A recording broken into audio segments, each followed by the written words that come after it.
ઓમ નમઃ શિવાય। શ્રી શિવ મહાપુરાણમાં શ્રી ઉમા સંહિતા અધ્યાય 1 શ્રી કૃષ્ણ ઉપમન્યુ સંવાદ। ઋષિ બોલ્યા, હે સુતજી, આપ ભાગ્યશાળી શિવ ભક્ત છો, આપને નમસ્કાર હો। હવે આપ કૃપા કરીને ભિન્ન ભિન્ન કથાઓથી સંયુક્ત ઉમા નામની સંહિતા અમને સંભળાવો, જેમાં શ્રી પાર્વતીની સાથે ભગવાન શંકરની અદ્ભુત લીલાઓનું વર્ણન છે। આ સાંભળીને સુતજી બોલ્યા, હે શૌનક વગેરે ઋષિઓ, હવે આપ ભોગ મોક્ષ શિવચરિત્રોનું પ્રેમપૂર્વક શ્રવણ કરો। આ જ પ્રસંગ શ્રી સનતકુમારે શ્રી વ્યાસજીને સંભળાવ્યો હતો।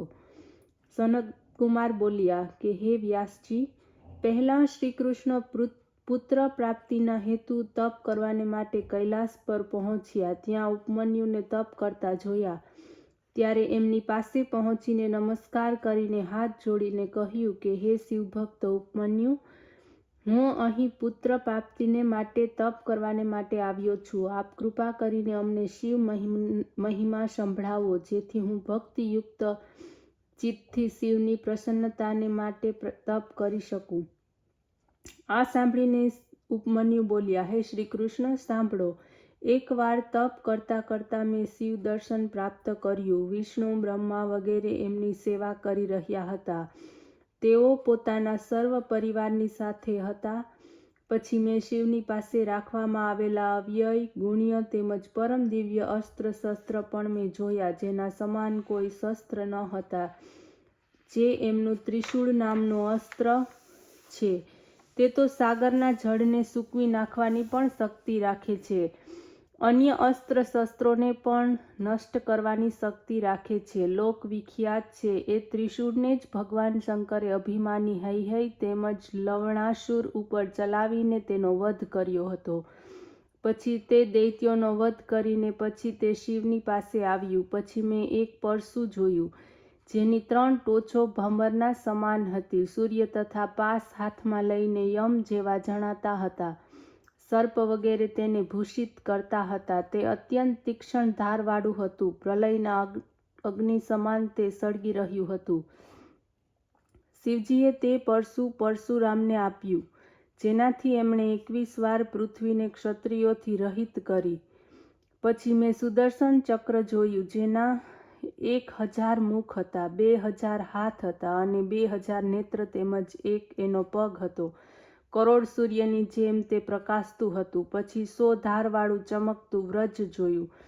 પછી બાણની સાથે પિનાક નામનું ઉત્તમ ધનુષ્ય જોયું। એ રીતે શક્તિ, તલવાર, તેજયુક્ત પાશ, અંકુશ, મોટી ગદા અને લોકપાલોના બીજા અસ્ત્ર શસ્ત્ર મેં જોયા। એ પછી શિવજીની જમણી બાજુએ હંસથી જોડેલા વિમાન પર બેઠેલા બ્રહ્માને મેં જોયા। શંખ, ચક્ર, ગદા, પદ્મ સહિત ગરુડ પર બેઠેલા વિષ્ણુ શિવની ડાબી બાજુએ બેઠેલા હતા। સ્વયંભૂ, મનુ તેમજ ભૃગુ વગેરે ઋષિઓ તથા ઇન્દ્રાદિક સહિત દેવતાઓ ત્યાં આવીને બેઠેલા હતા। રૂરુની સામે ત્રિશૂલ લઈને નંદી બેઠા હતા। એ જ રીતે ભૂતગણ, માતૃકા વગેરે સેવામાં ઉપસ્થિત હતા। અનેક રીતે સ્તુતિઓ કરવામાં આવતી હતી। આવા દર્શન કરીને હાથ જોડતા મેં સ્તુતિ કરી। ત્યારે પ્રસન્ન થયેલા ભગવાન શંકર હસતા હસતા મને કહેવા લાગ્યા, હે બ્રાહ્મણો, તમે તો અસલ શિવ ભક્તિ સંપન્ન છો। હું પ્રસન્ન છું। મનોવાંછિત વરદાન માગો। ત્યારે મેં હાથ જોડીને કહ્યું, હે પ્રભુ, જો આપ પ્રસન્ન છો તો મને ભૂત ભવિષ્ય વર્તમાન 3 કાળનું જ્ઞાન તથા આપની અવિચલ ભક્તિ પ્રદાન કરો। મને મારા પરિવાર સાથે દૂધ ભાતનું ભોજન પણ હંમેશા મળતું રહે। આ જ વરદાન મને આપો। આ સાંભળીને શિવ બોલ્યા, હે ઉપમન્યુ, તમે મારી કૃપાથી અજર અમર થઈને પોતાની ઈચ્છા પ્રમાણે વિચરણ કરતા સર્વ મુનિઓના ઐશ્વર્યને પ્રાપ્ત કરશો। તમે સમુદ્રની પાસે રહેશો, એનું અમૃતમય ક્ષીર તમને બંધુ બાંધવોની સાથે સદા મળતું રહેશે અને તમે વૈવસ્વત કલ્પને દેખતા રહેશો। હે મુનિ, હું પણ હંમેશા તમારી પાસે રહીશ। જ્યારે પણ તમે મારું ધ્યાન કરશો ત્યારે હું તમને દર્શન આપીશ। હે શ્રી કૃષ્ણ, આમ મને કહીને ભગવાન શિવ અંતર્ધ્યાન થઈ ગયા। આ પ્રમાણે સહપરિવાર ભોગ મોક્ષદાતા શિવજીના દર્શન કરીને આપની કૃપાથી સર્વ પ્રકારના વરદાન મને પ્રાપ્ત થયા।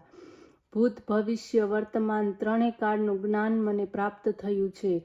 ભગવાન શંકર સર્વ તત્વોના જ્ઞાતા, દ્રષ્ટા, પ્રધાન પુરુષ ઈશ્વર છે. હે કૃષ્ણ, જો તમે પુત્રની ઈચ્છા રાખો છો તો તે શિવની આરાધના કરો.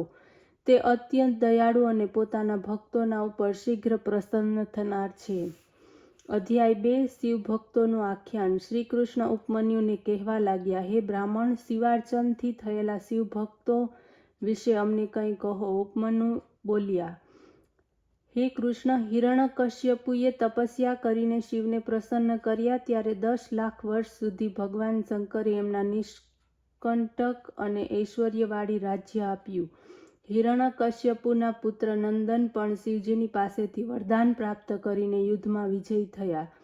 તેમણે ઇન્દ્રને 10,000 વર્ષો સુધી પોતાનો દાસ બનાવી રાખ્યો હતો. સતમુખ નામના દાનવે શિવારાધન કરતા 1000 પુત્ર પ્રાપ્ત કર્યા. જ્ઞાનવલ્ક્ય ઋષિ શિવની કૃપાથી વેદ વિખ્યાત તેમજ જ્ઞાની થયા.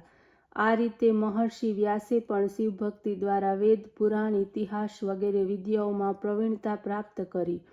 પ્રાચીન કાળમાં જ્યારે શિવને ક્રોધ ઉત્પન્ન થયો ત્યારે સમગ્ર પૃથ્વીનું પાણી સુકાઈ ગયું. ત્યારે દેવતાઓએ શિવની પૂજા કરી. એનાથી પ્રસન્ન થઈને શિવજીએ પોતાના કપાળમાં જળ પ્રગટ કર્યું.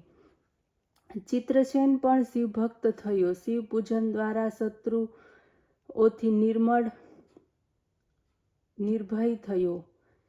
શિવ પૂજન કરતા ચિત્રસેનને જોઈને ગોપી બાલક શ્રીકર પણ શિવ પૂજન પરાયણ થયો. આ પૂજા દ્વારા એણે પરમ સિદ્ધિને પ્રાપ્ત કરી. સૌભાગ્યવતી પત્નીના સોમવારના વ્રતના પ્રભાવથી એનો પતિ ચિંદ્રાગત રાજા યમુનામાં ડૂબવા છતાં મૃત્યુ પામ્યો નહીં, પણ યમુનામાં ડૂબીને ચિત્રાંગદ નાગલોકમાં પહોંચ્યો.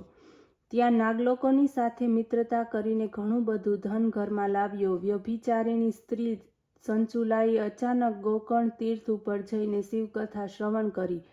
એથી એના સર્વ દુષ્ટ કર્મોનો નાશ થયો. શિવ ભક્તિથી શિવલોકની પ્રાપ્તિ થઈ. પછી પોતાના દુરાચારી બિંદુપતિને પણ દયાવંત થઈ સદગતિ પ્રાપ્ત કરાવી. મહાકાલ નામક હિંસા કરનાર વ્યાધે શિવપૂજન દ્વારા સદગતિની પ્રાપ્તિ કરી. મહામુનિ દુર્વાસાએ શિવ કૃપાથી મોક્ષદાયક શિવ ભક્તોનો સિદ્ધાંત જગતમાં વિખ્યાત કર્યો. પિતા બ્રહ્માએ શિવ આરાધનાથી જ બ્રહ્માંડમાં પ્રજાપતિ પદને પ્રાપ્ત કરીને સૃષ્ટિની રચના કરી. માર્કંડેય આ જ શિવની કૃપાથી દીર્ઘાયુ બનીને અત્યંત શોભા તેમજ શક્તિ પ્રાપ્ત કરી. આ રીતે વરદાનથી ચાંડિલ્ય મુનિ જગત પ્રસિદ્ધ તેમજ પૂજનીય થયા. હે કૃષ્ણ, આ રીતે અનેક ભક્તો શિવ ભક્તિ દ્વારા સિદ્ધ થયા. ઓમ નમઃ શિવાય.